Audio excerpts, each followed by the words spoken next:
Armature winding. क्योंकि ये armature जो होती है वो बना रहता है लेमिनेटेड सिलिकॉन स्टील।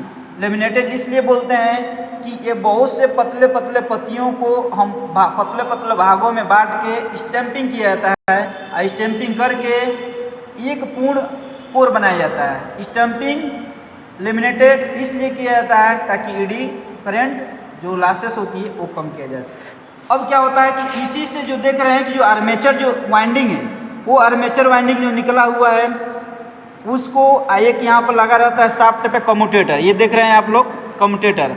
इस कम्यूटेटर के बीच में एक लगा रहता है राइजर। राइजर का काम यही होता है कि आर्मेचर वाइंडिंग और कम्यूटेटर के बीच में इसको कंडक्टर को जोड़ना राइजर का काम होता है। कम्यूटेटर जो है कम्यूटेटर चूँकि इसका काम होता है कि बाई डायरेक्शनल मतलब एसी करंट को मोटर रहेगा तो डीसी में बदलना, यूनिफॉर्म डायरेक्शन में बदलना। यदि यही आपकी मोटर रहता तो मोटर की कंडीशन में डीसी को एसी में बदलना। इसीलिए इसका नाम है मैकेनिकल रेक्टिफायर जो हार्ड ड्राउन कॉपर से बनाया जाता है। ये जो हार्ड ड्राउन कॉपर है उसको हिंदी में बोलते हैं हम लोग क्या बोलते हैं, कठोर कर्षित ताम्र, ठीक है ना।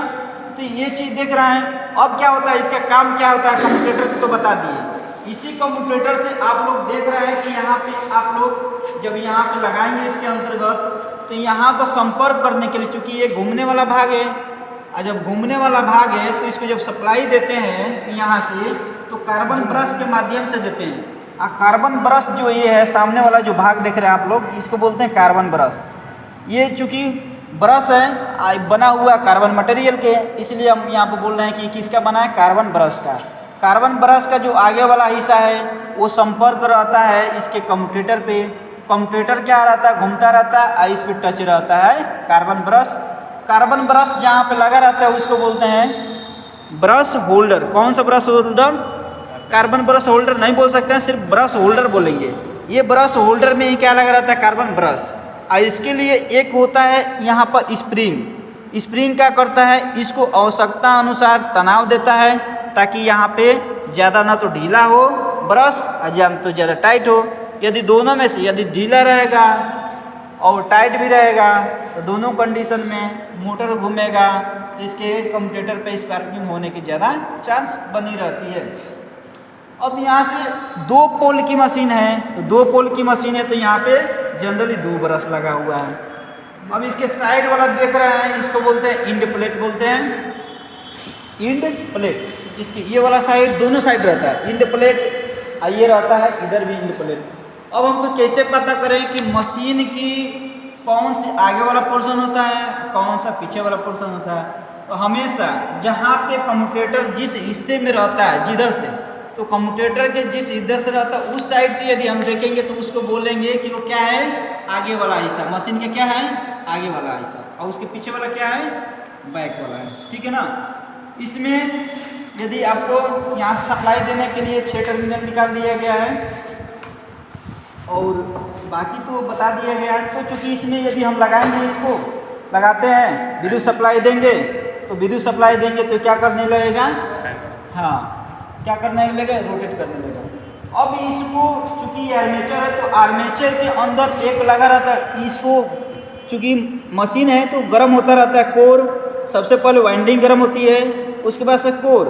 यदि इसको हम ठंडा ना करें तो मशीन सेचुरेट हो जाएगी और सेचुरेट हो जाने के बाद से क्या हो जाएगी, बैक ईएमएफ नहीं बनेगा, वोल्टेज रुक जाएगा, ये सब चीज़ हो जाएगी। उसके लिए इसके बीच में क्या रहता है, पतले पतले नलिका हम लगाते हैं जिसको बोलते हैं डक्ट। उसको ठंडा करने के लिए, आर्मेचर कोर को ठंडा करने के लिए और आर्मेचर वाइंडिंग को ठंडा करने के लिए हम यहाँ पे लगाए रहते हैं, शाफ्ट पे ही लगाए रहते हैं क्या, पंखा जो फैन, जो क्या करता है यहाँ से इसको ठंडा करता रहता है। जिस पर ये सहारा रहता है यहाँ पे जिस पे घूमता है उसको बोलते हैं हम लोग बियरिंग। क्या बोलते हैं, बियरिंग। बियरिंग जो चूँकि किसका बना होता है, गन मेटल का। किसका बना होता है, गन मेटल का। शाफ्ट मैंने किसका बताया, माइल्ड स्टील का। बॉडी योक किसका बना है, कास्ट आयरन का। वाइंडिंग किसका बना हुआ है, इनेमल कॉपर वायर का। किसका बना है, इनेमल कॉपर वायर का। आर्मेचर किसका बना है? Armature core laminated silicon steel का। किसका बना है? लेमिनेटेड सिलिकॉन स्टील का बना हुआ है।